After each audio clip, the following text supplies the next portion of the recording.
اب پہلی بات تو یہ سوچئے، کیا انسان ہر وقت نماز پڑھتا ہے؟ ہمیشہ روزہ رکھتا ہے؟ جب اللہ کہہ رہا ہے میں نے تو پیدا ہی کیا میری عبادت کے لیے، کوئی اور کام اگر وہ کر رہا ہے تو وہ میرے مقصد تخلیق کے خلاف کر رہا ہے۔ وَمَا خَلَقْتُ الْجِنَّ وَالْإِنسَ إِلَّا لِيَعْبُدُونِ، میں نے تو جنوں اور انسانوں کو صرف اس لیے پیدا کیا کہ میری عبادت کریں۔ تو اصل میں بات کیا ہے؟ یہ نماز، روزہ، حج اور زکوٰۃ یہ بھی عبادات تو ہیں، اصل عبادت کچھ اور ہے۔ اصل عبادت کیا ہے؟ الحمدللہ وکفا والصلاة والسلام علی عبادہ الذین اصطفیٰ، خصوصاً علی افضلہم وخاتم النبیین محمد الامین وعلی آلہ وصحبہ اجمعین۔ اما بعد فاعوذ باللہ من الشیطان الرجیم، بسم اللہ الرحمن الرحیم۔ رب اشرح لی صدری ویسر لی امری واحلل عقدۃ من لسانی یفقہوا قولی۔ اللہم ربنا الہمنا رشدنا واعذنا من شرور انفسنا۔ اللہم ارنا الحق حقا وارزقنا اتباعہ وارنا الباطل باطلا وارزقنا اجتنابہ۔ اللہم وفقنا لما تحب وترضى، آمین یا رب العالمین۔ معزز حاضرین اور محترم خواتین، السلام علیکم ورحمۃ اللہ وبرکاتہ۔ آپ کے علم میں ہے کہ میرا آج کی گفتگو کا عنوان ہے کلمہ طیبہ،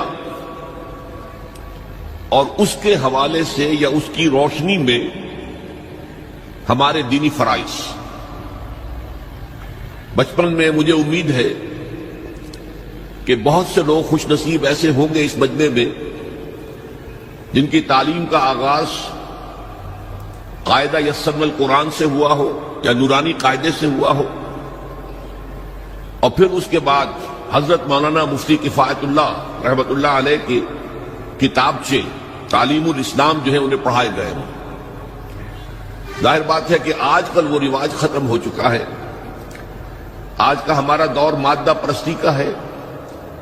ہماری تعلیم میں بھی آپ کو معلوم ہے کہ کنڈر گارڈن جو ہے اس سے بات شروع ہوتی ہے، اور ممی اور پاپا یہ الفاظ جو ہیں وہ بچوں کو سکھائے جاتے ہیں۔ اللہ اور اس کے رسول کا نام عام طور پر نہیں پڑھایا جا رہا۔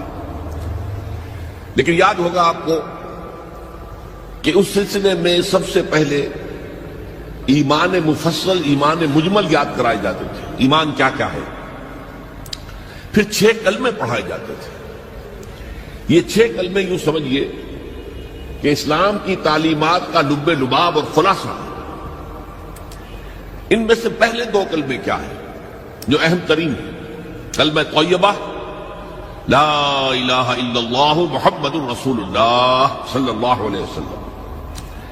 یہ مختصر ترین کلمہ ہے، اسے ہم کلمہ طیبہ کہتے ہیں۔ اور یہ سمجھیے کہ ہمارے دین کی جڑ اور بنیاد اور اساس ہے۔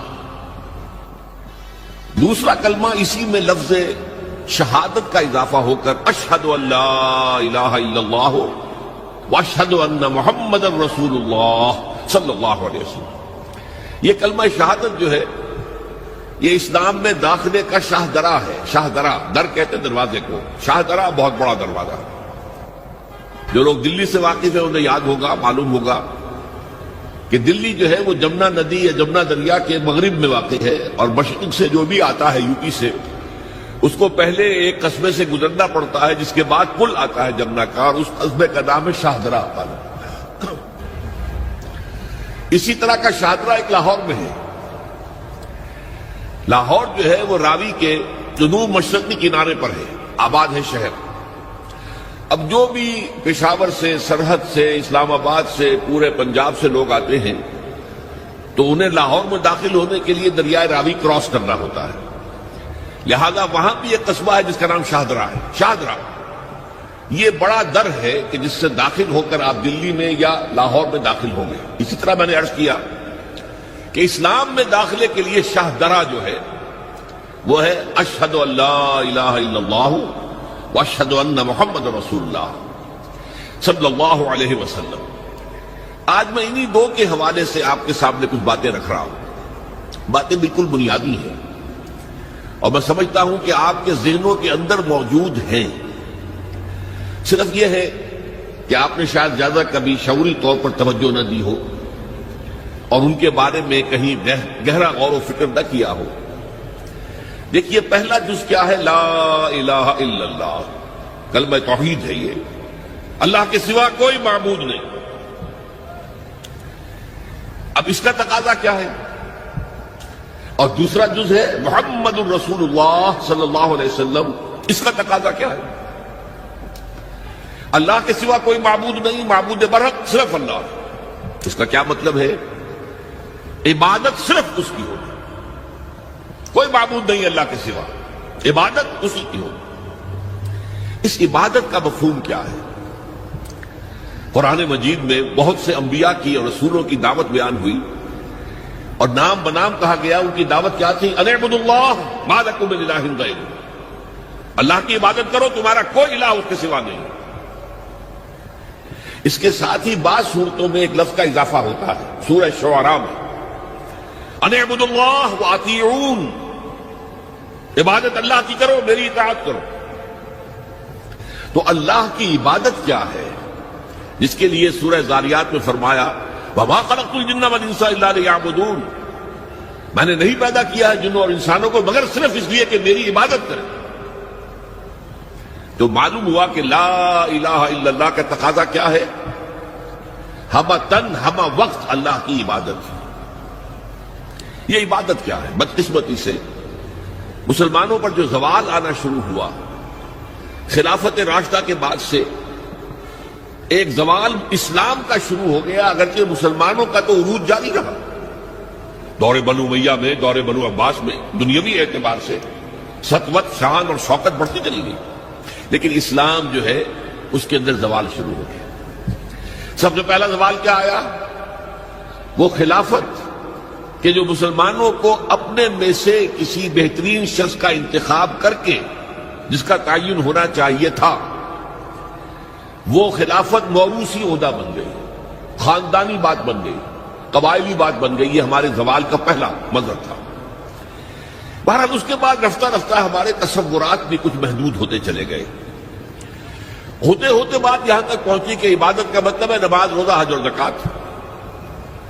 اب پہلی بات تو یہ سوچئے، کیا انسان ہر وقت نماز پڑھتا ہے، ہمیشہ روزہ رکھتا ہے؟ جب اللہ کہہ رہا میں نے تو پیدا ہی کیا میری عبادت کے لیے، کوئی اور کام اگر وہ کر رہا ہے تو وہ میرے مقصد تخلیق کے خلاف کر رہا ہے. وما خلقت الجن والانس الا لیعبدون، میں نے تو جنوں اور انسانوں کو صرف اس لیے پیدا کیا کہ میری عبادت کریں. تو اصل میں بات کیا ہے؟ یہ نماز، روزہ، حج اور زکوٰۃ یہ بھی عبادات تو ہیں، اصل عبادت کچھ اور ہے. اصل عبادت کیا ہے؟ عبد کہتے ہیں غلام کو. غلام پچھلے زمانے کا تصور کیجیے. یہ ایسا نہیں تھا جیسے آپ کسی کو ملازم رکھ لیں. آج امپلائر امپلائی ریلیشن شپ یہ اور ہے. آپ نے کسی کو ملازم رکھا ہے، فرض کیجئے دہاڑی پر رکھا ہے، وہ 8 گھنٹے کام کرے گا پھر چھٹی کرے گا. اس کے بعد وہ آپ کا کوئی تابع نہیں ہے، آپ کا غلام نہیں ہے، بلکہ آپ کا بھی ایک ہی ووٹ ہوگا. جب الیکشن ہوگا اس کا بھی ایک ہی ووٹ ہوگا.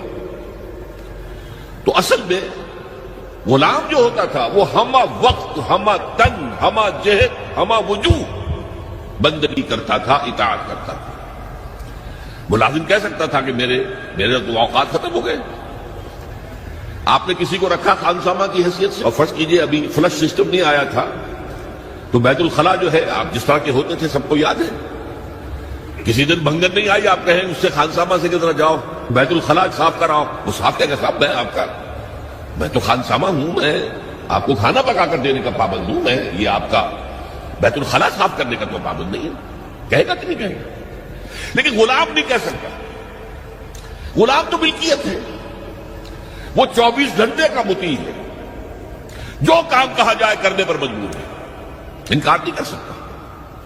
اور آپ کو معلوم ہو ایک اور بات ہونی چاہیے کہ غلام تو خود مملوک ہوتا ہے، اس کی ملکیت کوئی نہیں ہوتی. آقا نے کوئی اگر کوٹھڑی دے دی ہے کہ تم رات کو اس میں سو جایا کرو تو کیا وہ اس کوٹھڑی کا مالک ہو گئے؟ آقا نے کوئی چارپائی دے دی ہے اس پر سویا کرو تو کیا چارپائی کا مالک ہو گئے؟ نہیں، قتل نہیں، خود مملوک ہے. اور پچھلے زمانے میں غلاموں کا معاملہ کیا تھا؟ آقا جب چاہے ذبح کر دے، قتل کر دے، کوئی مقدمہ نہیں بنے گا، نہ 302 کا نہ 304 کا۔ کیوں؟ جیسے آپ کی بکری آپ کی ملکیت تھی، آپ نے ذبح کیا، گوشت کھا لیا، کوئی پوچھ سکتا ہے آپ سے؟ میری بکری تھی بھائی، میں نے ذبح کیا، Who are you to ask me؟ اسی طرح غلام میری ملکیت ہے، انہوں نے قتل کر دیا، میں نے اپنا نقصان کیا ہے نا۔ میں اس غلام کو فروخت کرتا تو کچھ پیسے مل جاتے مجھے، لیکن اختیار میرا ہے، میں نے اسے قتل کر دیا۔ اس معنی میں اللہ کا غلام بن جانا، اللہ کا بندہ بن جانا۔ یہ بندہ جو ہے یہ فارسی کا لفظ ہے، عبد عربی کا لفظ ہے۔ عبد سے عبادت بنا، بندے سے بندگی بنا۔ چنانچہ شیخ سعدی کا شعر ہے مشہور، جو مسجدوں میں پہلے لکھا جایا کرتا تھا۔ آج کل تو ہمارا نئی قسم کی مسجدوں کے ڈیزائن بنتے ہیں نا، پچھلے زمانے میں کیا ہوتا تھا؟ اس در کے اوپر چوکٹا بنا ہوا ہے، روز محشر کے جان گداز بود اولی پرسش نماز بود۔ وہ قیامت کا دن جو بہت سخت ہے، پہلا حساب نماز کا ہوگا۔ اور یہ شعر بھی لکھا ہوتا تھا، زندگی آمد برائے بندگی، زندگی بے بندگی شرمندگی۔ یہ زندگی ہمیں ملی ہی بندگی کے لیے ہے، وما خلقت الجن والانس الا لیعبدون۔ تو اگر ہم بندگی نہیں کرتے اللہ کی تو شرمندگی ہی شرمندگی ہے، گویا کہ ہم اپنے مقصد تخلیق کو تو پورا نہیں کر رہے۔ آپ نے قلم بنایا تھا لکھنے کے لیے، لکھتا نہیں ہے تو اٹھا کے پھینک دیں گے، آپ اس کو کوڑے میں ڈالیں گے۔ لہذا انسان کی تخلیق اور جنوں کی تخلیق بندگی کے لیے ہوئی۔ زندگی آمد برائے بندگی، زندگی بے بندگی شرمندگی۔ یہ ہما وقت، ہما تن، ہما وجوہ، ہما جہد اللہ کی اطاعت، یہ ہے عبادت۔ اس عبادت کے لیے عبادات ہمیں دی گئی ہے۔ جیسے یہ اگر کھڑا ہوا ہے شامیانہ تو آپ نے دیکھا یہ جو بانس کھڑے ہوئے ہیں، یہ عبادت جو ہے اس کی چھت سمجھ لیجئے 4 ستونوں پر کھڑی ہے، نماز، روزہ، حج، زکات۔ نماز کس لیے؟ تاکہ 5 مرتبہ تازہ کر لو اللہ سے عہد بندگی، ایاک نعبد و ایاک نستعین۔ کہیں بھول مت جانا، صبح ہوئی ہے پہلے اپنا اللہ سے بندگی کا عہد تازہ کر لو، پھر دکان پہ جانا، پھر دفتر میں جانا، اور پھر دوپہر میں پھر نکلو، پھر تازہ کرو۔ وہ آپ کا لنچ آور ہوگا لیکن اس میں اللہ کو پہلے یاد کرو۔ پھر جب بہت زیادہ ایکٹیویٹی کا ٹائم ہوتا ہے شام کا، پھر یاد کرو اللہ کو عصر کے وقت، پھر مغرب کے وقت، پھر رات کو عشاء۔ 5 دفعہ یاد کرو اقم الصلاۃ لذکری، کہ تمہیں یہ بات یاد رہے کہ ہم اللہ کے بندے ہیں اور ہمارا کام بندگی ہے، ہما تن، ہما وجوہ، ہما وقت اللہ کی عبادت۔ روزہ کیوں دیا؟ تاکہ نفس کے اندر جو شیطنت ہے، ان النفس لامارۃ بالسوء، اس نفس کو کنٹرول کرنے کی عادت ہو جائے۔ بھوک برداشت کرو، کسی وقت کھانے کو حلال چیز نہیں مل رہی تو بھوک برداشت کرو، فوراً کسی حرام شے کے اندر منہ نہ مار دو، تمہارے اندر عادت ہونی چاہیے۔ پیاس شدید لگی ہوئی ہے تو اگر کوئی صحیح مشروب نہیں ہے تو ایسا نہ کرو کہ اب کیا کریں، یہاں پر تو سوائے جو شراب کا کچھ ملتا ہی نہیں تو لوگ شراب ہی پیتے ہیں۔ اس کے لیے مشق کرانے کے لیے 30 دن صبح سے شام تک جائز مشروب بھی نہ پیو، جائز کھانا بھی نہ کھاؤ، تاکہ تمہارے اندر صلاحیت پیدا ہو جائے کہ باقی 11 مہینوں میں ناجائز سے تو بچو۔ یہ ہے عبادت کے ساتھ ان عبادات کا تعلق۔ ایک بڑی ہمارے اندر جو ہے نفس کی خواہش، دولت پرستی، اس کو نکالنے کے لیے صدقہ، خیرات، انفاق، خرچ کرو، تاکہ یہ دولت کی محبت دل میں سے کھرچی جائے۔